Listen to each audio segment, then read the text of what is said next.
پر وہ خود پہنچ گئی۔ رحیم داد نے دھیرے سے پوچھا، اسے پتہ ہے راجو یہاں ہے؟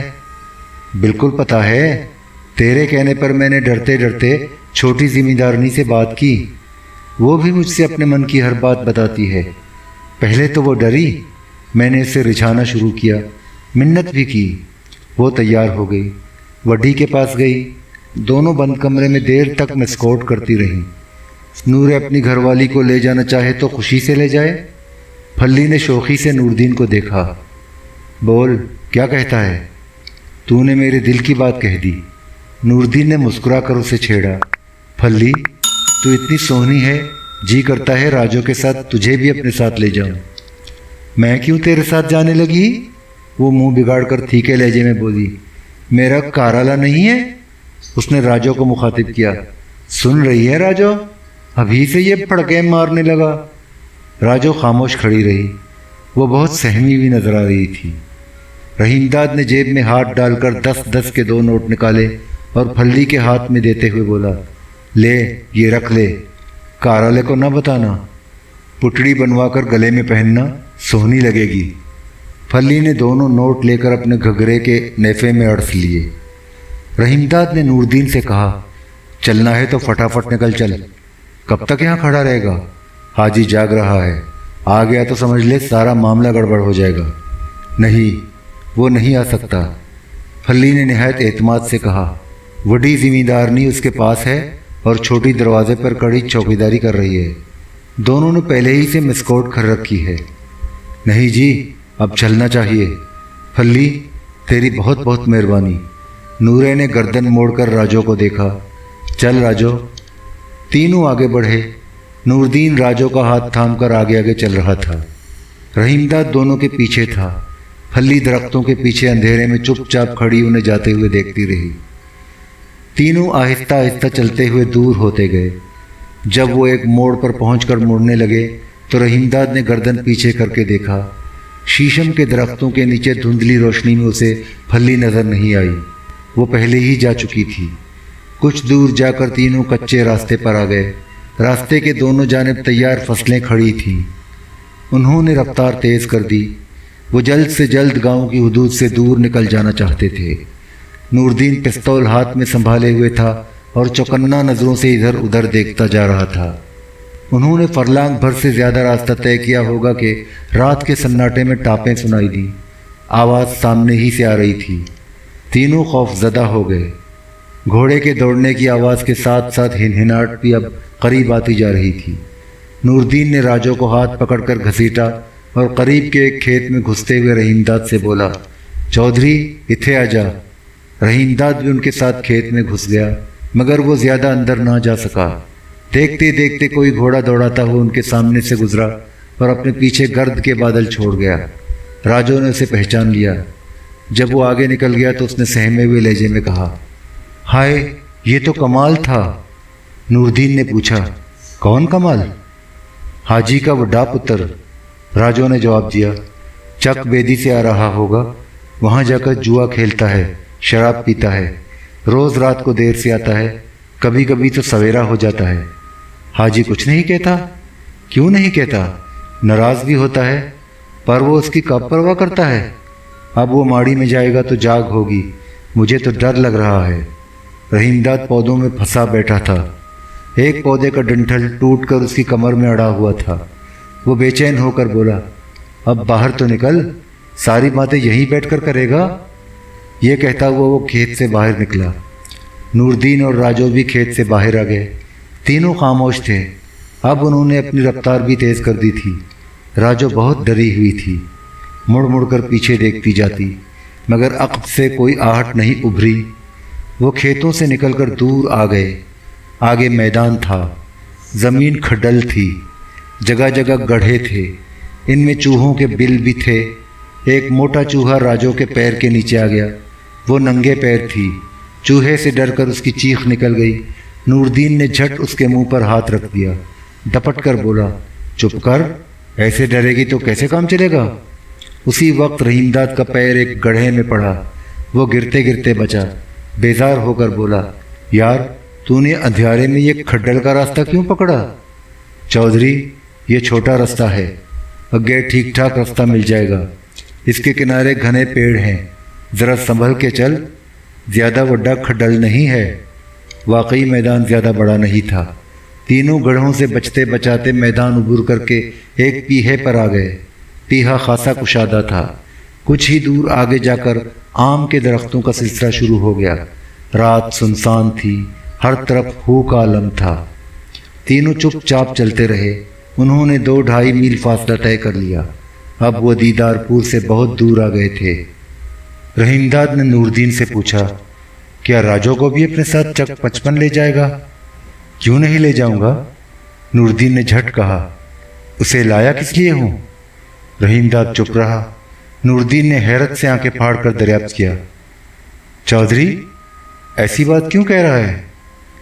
میں اس لیے کہہ رہا ہوں، میاں داد فیر راجو کو اٹھوا لے گا اور حاجی کے پاس بھجوا دے گا۔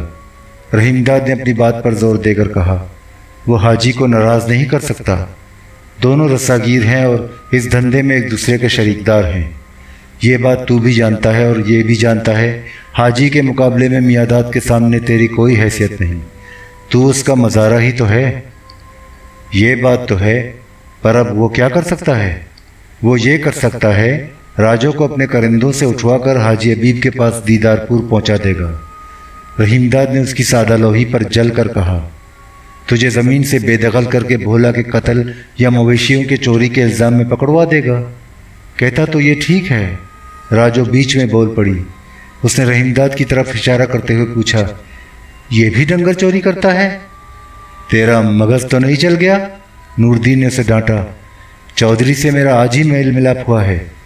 یہ نہ ہوتا تو پھلی یہ کام کبھی نہیں کر سکتی۔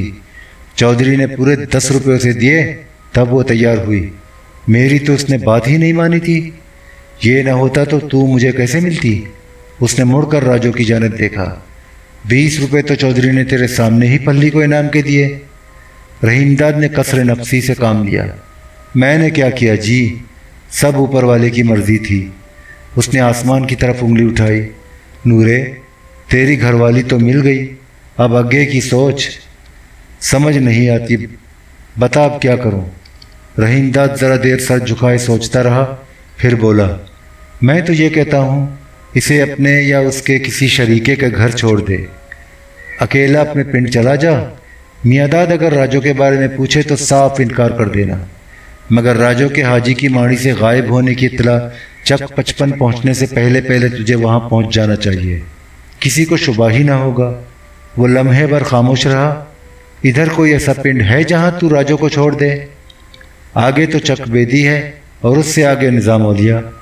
راجو نے کہا، وہاں میرا کوئی شریکہ یا سگا نہیں، نورے کا بھی نہیں۔ وہ خاموش ہو گئی اور گردن جھکا کر سوچنے لگی۔ نوردین بھی سوچ میں غرق تھا۔ ذرا دیر بعد راجو گردن ہلا کر بولی، ہاں، کرتارپور میں میری ایک مسیر ویاہی ہے، میری سگی ماسی کی دھی ہے۔ ایک بار میں اس کے پاس گئی بھی تھی۔ اس کا گھر والا منصور بہت نیک بندہ ہے۔ اس نے نوردین کی جانب نظریں اٹھا کر دیکھا۔ نورے، وہیں چلا چل، منصور کو جانتا ہے، فصل کی وادی پر کئی بار اس کے پاس جا چکا ہے۔ مجھے بھی اس کے پاس لے کر گیا تھا، یاد ہے کیسے پیار سے دونوں ملے تھے؟ تب تو کرتارپور ہی ٹھیک رہے گا۔ رحیم داد گردن اٹھا کر آسمان دیکھنے لگا۔ اب تو رات تھوڑی رہ گئی ہے، تو سویرا ہونے تک چک 55 پہنچ جائے گا۔ مشکل ہے، دن نکلنے کے بعد ہی پہنچ سکوں گا۔ اب تو 2 بج رہا ہوگا۔ یوں سمجھ لے، جتنی دور یہاں سے کرتارپور ہے اس سے کچھ دوری پر میرا پنڈ ہے۔ کرتارپور پہنچتے پہنچتے سویر کی بگیڑ پہلنے لگے گی۔ راجو نے کہا، ذرا دم لے کر پنڈ روانہ ہو جانا۔ رحیم داد نے راجو سے اتفاق نہیں کیا۔ نہیں، اس کا دن میں جانا ٹھیک نہیں۔ ویسے نوردین، تو سوچ لے۔ نہیں جی، دن ہی میں چلا جاؤں گا۔ تب تک حاجی بھی میاں داد کو خبر نہیں بھجوا سکے گا۔ حاجی کسی کو بھیجے گا بھی تو وہ شام ہونے سے پہلے نہیں پہنچ سکے گا۔ بات تو تیری بھی ٹھیک ہے، رحیم داد نے تائید کی۔ تو پھر یہی پروگرام بنا، یہاں سے سیدھے کرتارپور چلتے ہیں۔ نوردین اور راجو پہلے ہی تیار تھے۔ تینوں آگے بڑھے۔ کچھ ہی دور چلے تھے کہ چک بیدی نظر آیا۔ مکانوں میں کہیں کہیں روشنی ہو رہی تھی۔ کتوں کے بھونکنے کی آوازیں بھی آ رہی تھیں۔ وہ ادھر نہیں گئے اور پگڈنڈیوں اور پیہوں سے گزرتے ہوئے دور ہی سے نکل گئے۔ مویشی چوری کا دھندا کرنے کے باعث نور الدین کو اس علاقے کی ہر بستی اور راستے کا بخوبی علم تھا۔ وہ رات کے اندھیرے میں ان راستوں سے بارہا گزرا تھا، لہٰذا اسے راستہ تلاش کرنے میں کوئی دقت پیش نہ آئی۔ تینوں نظام اولیاء کی بستی کے قریب پہنچ گئے۔ نظام اولیاء سے نکلتے ہی نہر آ گئی۔ وہ نہر کے کنارے کنارے چلتے رہے۔ رات ڈھل رہی تھی، راستے سنسان تھے۔ میل سوا میل راستہ طے کرنے کے بعد ایک پلیا آ گئی۔ تینوں پلیا سے گزر کر نہر کے اس پار چلے گئے، مگر نہر کے کنارے کنارے چلتے رہے۔ چلتے چلتے نور الدین نے رحیم داد سے پوچھا، چودھری تو کرتا کیا ہے اور رہتا کہاں ہے؟ کیا کرے گا جان کر، رحیم داد نے دکھ بھرے لہجے میں کہا۔ یوں سمجھ لے، نہ اپنا کوئی ٹھکانہ ہے نہ کوئی اپنا ہے۔ نور الدین نے پریشان ہو کر کہا، تیری گل بات سمجھ نہیں آئی؟ سمجھ آ بھی نہیں سکتی۔ میں نے تجھے بتایا تھا میں گرداسپور کا مہاجر ہوں۔ کیا ہوا تھا تیرے ساتھ یہ پوچھ، کیا نہیں ہوا؟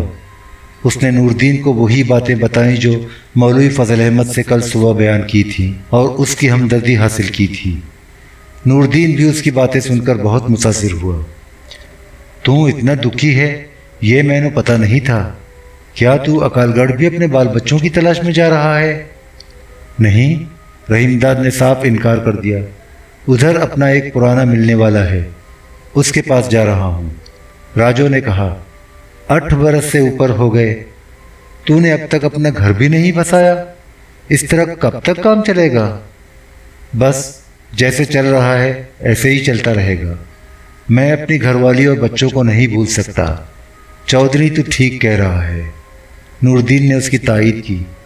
بچہ تو اپنا کوئی ہے نہیں، پر گھر والی کو بھی نہیں بلایا جا سکتا ہے۔ اس نے مسکرا کر راجو کا چہرہ دیکھا۔ جب تک تو نہیں ملی تھی میں تیرے لیے پاگل رہتا تھا، پر تینوں کی پتہ؟ راجو شرما کر خاموش ہو گئی۔ رحیم داد نے ٹھنڈی سانس بھر کر کہا، ہاں جی، جس پر بیتتی ہے وہی جانتا ہے۔ میں کسی کو اپنا دکھ کیسے بتاؤں؟ برسوں ہو گئے اس آگ میں جلتے ہوئے، پر اب تک ٹھنڈی نہیں پڑی۔ نور الدین اور راجو چپ رہے۔ ان کی سمجھ میں نہ آیا کہ رحیم داد سے کس طرح اظہار ہمدردی کریں۔ رحیم داد بھی خاموش ہو گیا۔ کرتارپور بڑا موضع تھا۔ اس میں کئی پختہ مکانات تھے اور 2 منزلہ بھی تھے۔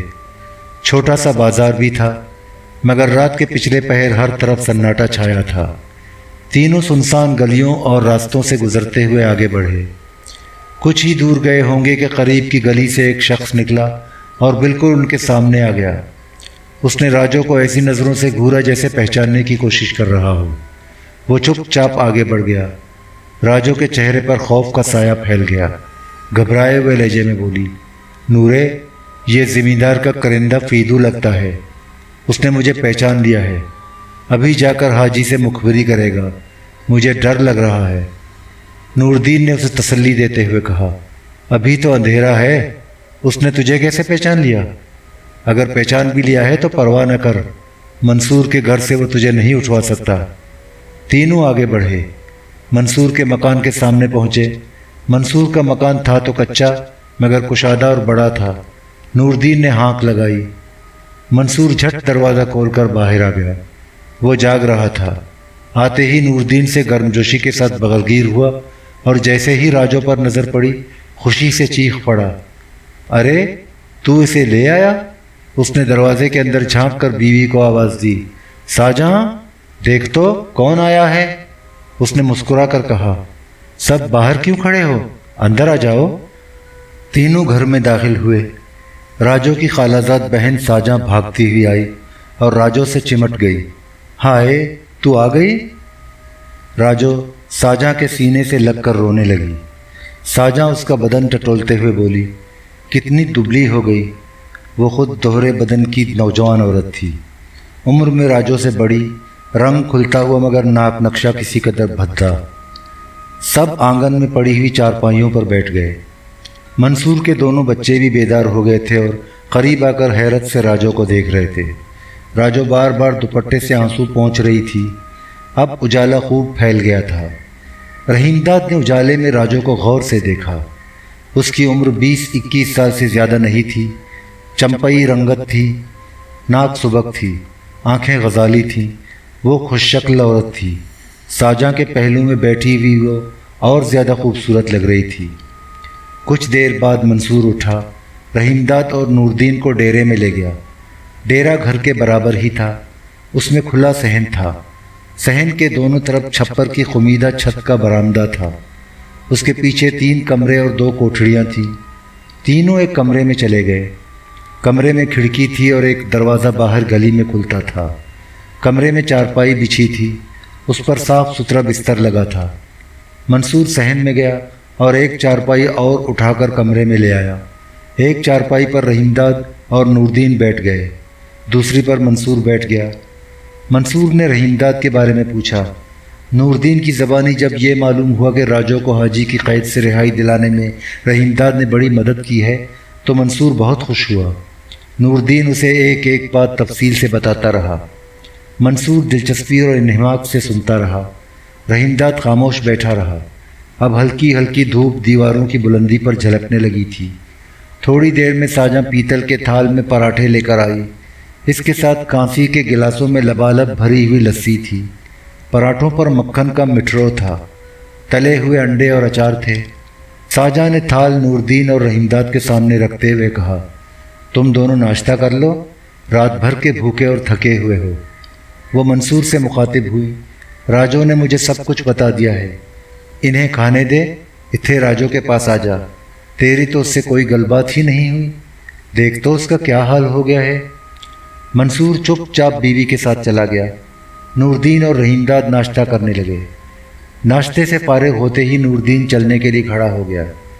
اس وقت تک منصور واپس آ گیا تھا۔ اس نے نوردین کو روکنا چاہا۔ نورے، تو رات بھر کا جاگا ہوا ہے، لمبا سفر بھی کیا ہے، ذرا آرام کر لے، دوپہر کو روٹی ٹکر کھا کر چلا جانا۔ ایسی چھیتی کی ہے، میری سائیکل لے جا۔ مگر نوردین راضی نہیں ہوا۔ مجھے اب جانے دے، سائیکل دے دے تو فٹافٹ پنڈ پہنچ جاؤں گا۔ رحیم داد بیچ میں بول پڑا، منصور کی سائیکل لے کر نہ جا، میاں داد کو شبہ ہوگا، تو پیدل ہی جا۔ ہاں، یہ ٹھیک رہے گا۔ نوردین نے اتفاق کیا، آگے تانگا بھی مل جائے گا، ویسے میں پیدل بھی جا سکتا ہوں، شام تک واپس آ جاؤں گا۔ شام کو واپس نہ آنا، رحیم داد نے منع کیا۔ کیوں خواہ شبہ پیدا کرنا چاہتا ہے؟ 3-4 روز بعد آنا جب معاملہ ذرا دب جائے۔ ابھی تو میاں داد اور حاجی دونوں تجھ پر شبہ کریں گے، تیری نگرانی بھی کریں گے۔ تو دیدار پور حاجی کے پنڈ جا چکا ہے، رستے میں حاجی کا کرندہ فیدو ملا تھا، تجھ پر انہیں شبہ ہونا بھی چاہیے۔ راجو یہاں ہر طرح ٹھیک ہے، آرام سے بھی رہے گی۔ بالکل آرام سے رہے گی، منصور نے رحیم داد کی تائید کی۔ چودھری ٹھیک کہہ رہا ہے، جیسا کہتا ہے ویسا ہی کر، فکر نہ کر، راجو یہاں ہر طرح ٹھیک ٹھاک رہے گی۔ نوردین نے کچھ نہیں کہا۔ ڈیرے سے نکل کر اپنے گاؤں چک 55 کی جانب روانہ ہو گیا۔ اس کے جانے کے بعد بھی منصور بیٹھا رہا، مگر جلد ہی کھڑا ہو گیا۔ چودھری، تو ساری رات کا جاگا ہوا ہے، تھکا ہوا بھی بہت ہے، اب سو جا، تجھ سے بعد میں گپ شپ رہے گی۔ میری فصلوں کی واڑھی ہونے والی ہے، لاوے آئے ہوئے ہیں، ان سے واڑھی کے بارے میں بات چیت کرنی ہے۔ رحیم داد بھی یہی چاہتا تھا۔ اس کی آنکھوں میں نیند بھری ہوئی تھی، تھکن سے جسم میں اینٹھن ہو رہی تھی۔ منصور کی باتیں سن کر وہ خاموش رہا۔ منصور باہر چلا گیا۔ رحیم داد نے آنکھوں سے اینک اتاری۔ اینک سے سخت الجھن ہو رہی تھی، سر میں ہلکا ہلکا درد بھی تھا۔ وہ خاموشی سے بستر پر لیٹ گیا اور لیٹتے ہی سو گیا۔ دوپہر کو منصور نے اسے بیدار کیا اور کھانا کھانے کے لیے کہا، مگر رحیم داد کو مطلق بھوک نہیں تھی۔ منصور نے اصرار بھی کیا، وہ کھانا کھانے کے لیے آمادہ نہ ہوا۔ بیدار ہونے کے بعد وہ سویا بھی نہیں، باتیں کرنے لگا۔ منصور کی باتوں سے جلد ہی اسے اندازہ ہو گیا کہ وہ موروثی مزارع ہے۔ اس کے پاس 30 ایکڑ سے اوپر مزروعہ نہری زمین ہے۔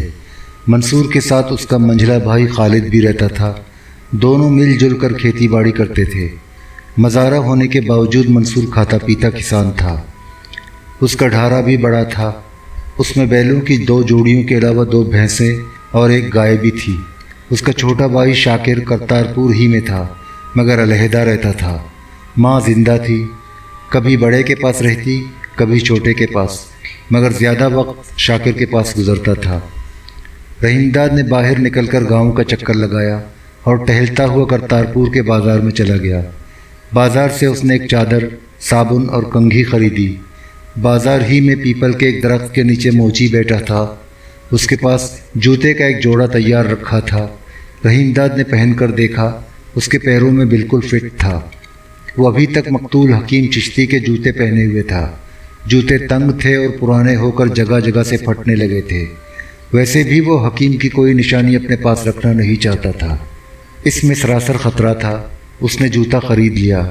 خریدی ہوئی ساری اشیاء اس نے چادر میں لپیٹ لیں، مگر منصور کے گھر نہیں گیا۔ نہر کی طرف چلا گیا۔ نہر گاؤں سے نصف میل کے فاصلے پر تھی۔ نہر کی جانب جاتے ہوئے اس نے پرانے جوتے گندے پانی کے گڑھے میں ڈال کے نئے جوتے پہن لیے۔ اب اس کے جسم پر حکیم چشتی اور نور الہی کی کوئی نشانی باقی نہیں تھی۔ نہر پر پہنچ کر رحیم داد نے کپڑے اتارے اور صابن سے جسم رگڑ رگڑ کر نہانے لگا۔ گرمی اس روز کچھ بڑھ گئی تھی۔ وہ دیر تک نہر میں نہاتا رہا۔ نہا دھو کر اس نے چادر سے جسم خشک کیا۔ کپڑے پہنے اور گیلی چادر نہر کے کنارے ایک جھاڑی پر سوکھنے کے لیے پھیلا دی۔ کنگھی سے سر کے بال جمائے، داڑھی اور مونچھیں سنواری اور اس وقت تک نہر کے کنارے بیٹھا رہا جب تک گیلی چادر دھوپ میں سوکھ نہ گئی۔